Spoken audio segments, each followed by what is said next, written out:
Are you a mission driven, service based entrepreneur who left your corporate job to find more passion and joy, but finding that joy is the first thing you lose? Can you prevent burnout and still enjoy your work while addressing all the demands of being an entrepreneur? Our guest, Dr. Erin Baker, will share some of the practical tips that help them and their multiple clients prevent and reduce burnout by keeping the joy tank full. Would you like to learn those practical tips? Then you're in the right place. Stay tuned. You're watching Happy and Healthy Mind with Dr. Rosina, episode 96. And our guest, Dr. Erin Baker, is a self leadership coach, business strategist, social psychologist, internal family systems practitioner, and author of the best selling book, Joyful AF, the essential business strategist we are afraid to put first. They're on a mission to help ambitious, heart centered entrepreneurs create prosperous difference, making joyful AF businesses and lives that light them up. They hold a PhD from University of Texas and formerly were in leadership roles at Facebook and Microsoft. Thank you, Dr. Baker, for joining us today. Well, thank you for having me, Dr. Rozina. I love that we have this overlapping message around joy. Wonderful, wonderful. I'm really grateful that you're joining. And I'm your host, Dr. Rozina Lakhani. I help compassionate high achievers achieve more, earn more, and make the impact they are meant to make without burnout and without losing their health or career. I'm an executive coach, a corporate speaker, and an integrative psychiatrist. I believe that your mind is the software that runs the hardware of both your brain and your body. Therefore, I share practical tips for your mental fitness. If you need specific medical advice, please consult your healthcare professional. But if you find this content helpful, then join our mission of eradicating preventable suffering by liking, subscribing, and sharing so more people can live their best life, perform at their best, and with hope, health, and happiness. If you're joining us live, please share in the chat any questions that you may have. And let's learn from our guests. So, Dr. Baker, why don't we start with please share why did this topic become important in your life? Yeah. So I'll start with saying the word joy wasn't on my radar. It's only in retrospect that I realized that what was going on for me. So back when I worked at Facebook and Microsoft, I burned myself to a crisp. I was working lots of hours. My mother had a very serious illness where I was flying back home to Arizona every couple weeks to be with her. And at some point, I realized, this isn't the impact I want to make. This, one to billions of people. I want something that's more meaningful, more joyful. I want to be near to my family. So we made a big move back to Michigan, which is close to my wife's family and my family. Essentially, I didn't have the word for it, but I wanted more joy, right? And so I took the leap out of the corporate space in 2018, leaving Microsoft, and had all these grand plans of this joyful, free, meaningful, impactful business. And it was really idealized in my head. And then almost immediately, I could feel all the anxiety welling up. I felt like I was behind, like what is behind? I don't know what behind is, but I was behind. And I was working lots of hours and I was working on whatever I was being told was the good entrepreneur strategy, right? So this is how you build a business, this is how you do things. And I would just go back and forth between really loving what I was doing and feeling like I'd almost reshackled myself to the corporate burnout. And so over the course of a couple of years, I started to really explore what is it that actually makes me successful? What is it that's going to allow me to be in this business long term? And when things aren't going well, what's going wrong? And all of it boiled down to these ways that I was not prioritizing the one thing I left corporate for, which was joy. And that the more I would focus on what is joy in business, and to me, joy is doing the things that light you up, being aligned to your values, learning how your energy and your mind and your body work, the more I aligned to that, the more I had joy, the more I had the external successes, the better client relationships I had, the more money that came in, the bigger difference I was making. And I realized that was what was true of every client I had. Every high achiever who was leaving a corporate role and creating a business was more miserable, more shackled, less joyful than they wanted to be. And so I started to really look at, what is this joy thing? What does it mean to be joyful? And how do you actually do it when the business world says, joy, that's not a business strategy. That's a Right, right, feeling, right, right. right? Yeah. Or societal norms, or like, unsaid words, unsaid Mhm. expectations, kind Mhm. of takes us from the very purpose that we start doing something. So you Mhm. found yourself in that dilemma, and then you apply Mhm. some of the tools that you may have learned from you're a PhD in psychology, so you kind of learned a lot of tools over there and from your work. And so after applying those tools, how did the life change? You're still in your Yeah. business, you're still an entrepreneur, you still demands are really high, and the family demands and work demands and personal demands, everything is there. So how do you find that joy and that purpose in what you do? Yeah. So I will be really transparent. Joy is not a destination you reach. So you can't just wake up one day and be like, great, I've got joy. I don't have to think about it anymore. Everything's wonderful. Joy is an intention that I have to set every day. Joy is an Mm, intention I have to set every week. I have to do check-ins and check-ups with myself to see, what am I doing in my business right now? Does it feel joyful? What doesn't feel joyful? What's causing that to not feel joyful? So I think it's really important to highlight, because there's a lot of, in the positive feelings, happiness, joy, there's a sense of like, once I get somewhere, I don't have to pay attention to it anymore. And I think that's the path right back to burnout, unfortunately. right, right. And yeah, like, So I was just kind of doing a webinar for, I do a webinar called Achieve More Without Burnout. And mhm, so one of the participants was sharing that, you know, they left one job because they were feeling burnout.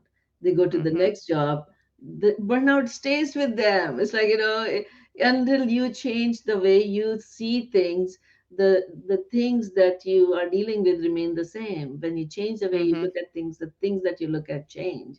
So changing absolutely. the job doesn't automatically solve the burnout unless you change your approach towards work, and Mhm, bring that the joy and yeah. passion to the work. So yeah, my audience would love to learn some of the practical tips that allowed you, but like, how does the life feel different when you Yeah. do apply these tools? Yeah. So it feels different in the sense of, so much less stress. I feel more I'm very embodied in how I see things. I used to be a walking, floating head and everything was about thoughts, but now I feel it in my body, right? I get excited to wake up every morning. I get excited about the projects I'm working on. It feels easy. This is a thing that I found a lot of people, once they follow joy, it feels easy. And in a world where everything is hard and we're addicted to hard, that can feel uncomfortable. Like hard, Um, we think like harder, maybe more powerful or more mhm, appropriate, but it mhm. doesn't have to be. No, hard doesn't mean better. And so everything just feels lighter and more alive. And I think the biggest thing about joy, and I can talk about how I get to this place, is it's easier for me to choose in the sea of everything I could do in my business. I don't have decision paralysis as much as I used to. When I was really thinking from a place of what's the right business strategy, have a podcast, write a book, there's billions of different ways to build a business. I would get Mm. stuck because it would feel like, well, what's the right way? And when I started saying, well, what's the joyful way? What's my way? What feels aligned with me? Let me feel towards, does this feel like a 10 out of 10 on a joy scale? Great, I'm going to go for it. And so it's so much easier for me to prioritize and say no to things that aren't joyful.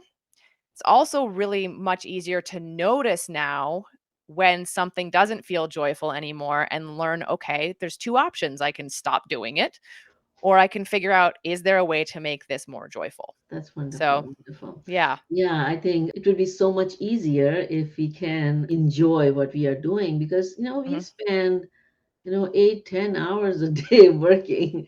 And if we are Mhm. not enjoying what we are doing, then it becomes a drain. And then you need to find something else to enjoy at the end of the day.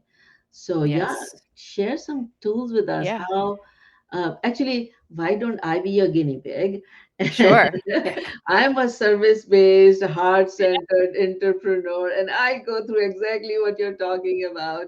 I left Yeah. my job some 19 years back to have flexibility in my practice, to be able to do what I want to be doing. And Mm. yes, it is very hard.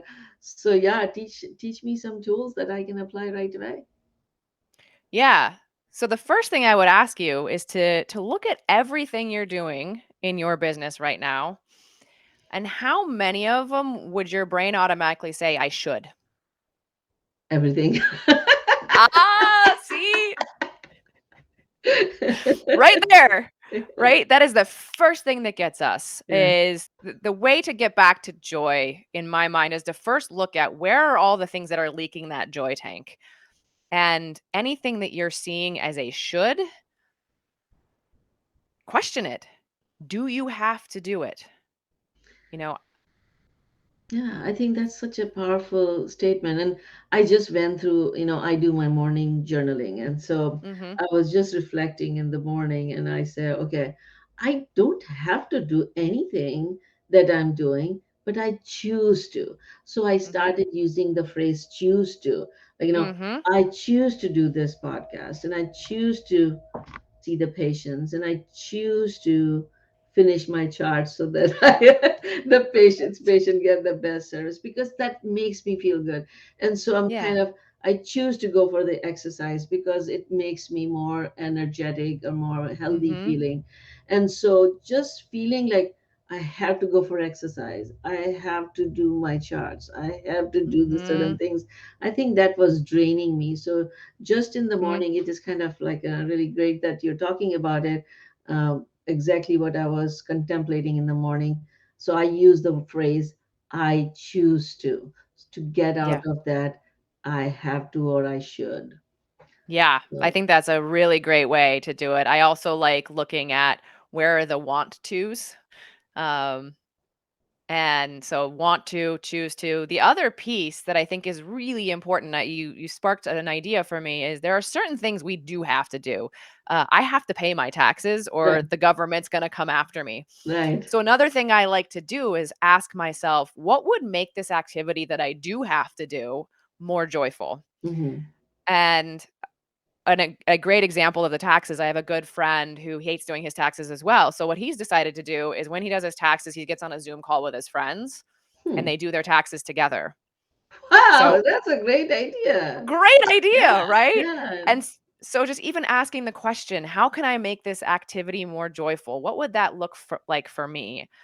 And for him, it's being connected to his friends or having some sort of social thing around it. Hmm. And you could probably think about the same thing for your, doing your charts or, you know, looking at this podcast and saying, like, well, maybe it's an 8 out of 10 right now instead of a 10 out of 10. What would make it go from 8 to 9 Hmm. more joyful? How can I get creative or how can I get curious about what would make that more fun for me? That's wonderful. Yeah, I think I Yeah. can see so many places I can apply that Mhm. from the podcast, from the to the chart to all the business things that you have to do, the accounting and the taxes and Mhm. stuff. And I'm sure Yeah. like a lot of our audiences who are listening could relate to many of their activities. So ask yourself, what is the level of joy in this activity from Mhm. 1 to 10? And if it is, Mhm. let's say it's at 5, identify what can I do to change it to make it to 6 or 7. So one Yes. step further on the joy scale. I Just can apply one that. step. Yeah, just one Yeah. step at a time, not the five Yeah. steps. Yeah, and I when you do that, what I like to do is first do it. Let's say it's a 5. It's easy for our brains to get critical and go, "Oh, it's so low," right? So I ask myself, no matter what number it is on the scale, why so high? And so I can start looking at, okay, what are the activities I'm doing, or what are the thoughts or the beliefs underneath that are making that score already not a 1, right? Right, Why is it making it a 5? right. Do the same thing and then say, okay, well, what's making it not a 6 or a 7 or an 8? And I think it's really important to get to the nitty-gritty details, because it may be something you're doing, it may be a thought, it may be a belief that's in your way about yourself or the world. And then when you start looking at how to make the next step in the joy scale, well, if you can identify where the gap is, let's say it's not joyful because I have this rule in my head. I'll do social media as an example, right? So social media, I lose the joy all the time. So I can go, oh, I'm having this thought that on Instagram I always have to have a Canva graphic. That is stealing my joy. So then I can ask myself, okay, to go from 5 to 6 on social media, what would be the joyful way of posting without having to do a Canva graphic every time? And then I can say, well, what if I just write in my notes app? Or what if I just turn on my camera and make a video, right? So when we can get really concrete with the things that are stealing our joy, the thoughts, the beliefs, the behaviors, then we can get creative about what needs to change. Yeah, such a powerful technique because yeah, some of the things we have to do, and many times we do think see the negative side of it and think it's black and white, but actually things are gray. And Hmm. so yes, you can take it one step further. And I could relate so much to you when you said like, I have to have the Canva Yeah. post, and that would take so much time. You start doing, if you think, oh, I have 5 minutes, and then, oh, 5 hours later, oh my God, I had so many other things to do, and I was not Hmm. able to do it. But just giving yourself that permission Yeah. that it's okay. It's okay. Yeah. Before our recording, I was telling you when I was burning out with this podcast, I had this idea that I had to do it live every Saturday, and so Hmm. that was burning me out. And then when I discussed and reflected and talked with my friends, I realized I don't have to. I can do it Mm. every other week. I can do it Yeah. like recording. I don't have to kind of push myself to the extreme. And so then suddenly something that was going to burn me out and I was going to stop allowed me to stay in that project and Mm. continue to help so many people and meet Yeah. great people like you. So that's wonderful. So the first technique that we discussed was identify what gives you joy and what you feel like you have to, and then Hmm. score it on the scale of joy where it falls, and then find out what you can do to increase the step in the joy scale. Hmm. So can you kind of go a little bit further in terms of how do the entrepreneurs actually think about joy? Because joy is not a business term. We are not Hmm. targeting joy. We are targeting productivity, and we are targeting income, and we are targeting clients or volume or Hmm. whatever. So where does the joy fall in this whole schema of things? Yeah. So I will say, when I call it a business strategy, I mean that as a foundation. That doesn't mean you don't do other business strategies, but as a foundational way of looking at what you do and how you do it and who you do it with. And I have found, yes, there is resistance from entrepreneurs. There's a lot of beliefs around joy, right? Like, if I follow my joy, I have a friend who had this vision that she was going to be on the couch eating McDonald's, watching Netflix. We have this really misunderstanding of joy, right? That joy makes us lazy, that it makes us content. I had a belief for a while that joy was irresponsible. But when you think about joy being, how do you stay in tune with what lights you up the most? How do you stay in tune with where you want to go? What's your passion? What's the impact you want to make? How do you stay in tune with your unique strengths and gifts and learn how your brain works or how your body works? When you can be in tune with that and make decisions from that, you know what strategy to employ. So for me, I know I build my business based on relationships. So as much as social media drains my joy, I know it's not the most important thing for me to do. So I give myself permission all the time not to do it, because when I follow joy, having good conversations, meeting people in the world, that's when I meet the most interesting clients. that's when the revenue comes, right? So I have this tagline in my book of chase joy and success will chase you. And I really believe that you can go do the hard hustle and grind and create money and create clients and impact based on whatever has been told to you on how to do it. And you can either love it or hate it. Or you can say, how do I tune in to the most me way to do this, the most joyful way? And that's when stuff actually gets successful. And so it's flipping the script.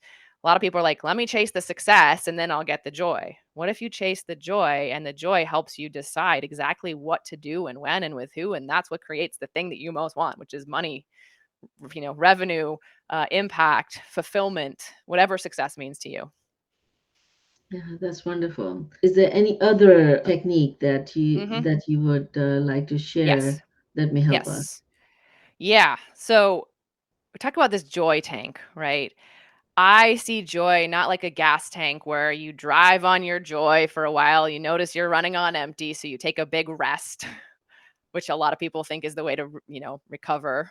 Then all of a sudden the joy is back and then you go run your tank down again. I just don't think joy can work that way. I see it. I'm drinking water right now. I see joy as something you need to hydrate yourself on. So you need to Mm, constantly be, hydrating yourself, drinking water. If you were to not drink water for a long time and drink a gallon of water, you'd feel sick. So I think about daily ways to infuse more joy in my life that don't necessarily have to do with business. And one of the things I discovered when I was writing my book is at the core, I think there's four foundational things that contribute to our joy. One is connection. That can be connection to others, could be connection to purpose, higher power. It could also just be deep connection to ourselves. I see it like salt in food, it's in everything. yeah, And then the other is curiosity, creativity, and courage. And so I think when we can engage in tiny acts of those four things every day, we keep our joy tank hydrated. So when we have the inevitable business up and downs, right? We go through times when we have no revenue, or we go through COVID, or we go through a recession, we can still draw on that fuel that we've been hydrating ourselves with for resilience and for preventing burnout. So every mm, day, I ask myself, what's one tiny act of connection I can do? It might be as simple as texting a friend and saying, hey, I'm thinking of you. What's one tiny curiosity I can engage in? What's one tiny act of creating something? It doesn't have to be art, it can be any sort of creation. And what's one tiny act of courage I want to take today? And if I take 4 tiny acts a day, I'm just building up that tank of reserves. that's So wonderful. even So on the those days four I'm doing the were, taxes, yeah, yeah, connection is 4 C's: connection, creativity, curiosity, and courage. I didn't do the right order, but doesn't matter. The order doesn't matter. so connection, curiosity, courage, and creativity. Yes. Wonderful. Yes. All right. So you Yes. were starting to say, when using the example of the taxes, how you apply Yeah, these so even the four. day that let's say, I have to do my taxes and I, can't find a way to make it joyful, at least I can think, okay, well, on this day that is not joyful because I have to do taxes, what are my 4 things that I'm going to do? Right? So give me the example. What did you do? Tiny act of connection for me might be, I have my dog here. I Uh-huh. might just spend a couple minutes just cuddling Uh-huh. up with my dog before I do the taxes. Uh-huh. Curiosity, I could think about, what's something I want to explore on the internet while I take a break from doing my taxes. Hmm. I could courage could be, you know what? I've been thinking about this client that I really want to work with. I might reach out and say, "Hey, you want to catch up?" It's also like active connection at the same Right. time, right? Right. They don't have to And be it requires related. courage to kind of reach out and Yeah. ask for, okay, use my Yeah. services. And it doesn't have to be related to the taxes. It could have Yeah. been a courageous act. I could have, maybe I want to say something to my wife that I haven't been saying and it requires courage, right? So I could say, okay, my tiny act of courage is to, you know, go tell my wife the thing that's been on my mind. Hmm. Or the tiny act of creativity could be writing in my journal, right? Mm. Yeah. So Doesn't sometimes, like have to be people, related. right, and sometimes people think it has to be something huge, but simple things like these could Yes. actually build your joy tank. And as Yes. you build your joy tank, your resilience increase and your Mm. chances of getting burnt out decrease. That's Yes. wonderful. That's wonderful. Yeah. You're having so much fun, and when you're having fun, the time flies. So, Yes. let's kind of start wrapping up, where you share your final message. Please share the gift that you were going to share with our audience and how they would Yeah. be able to use it. Yeah, so it's called the joy checkup. I like this idea of prevention, right?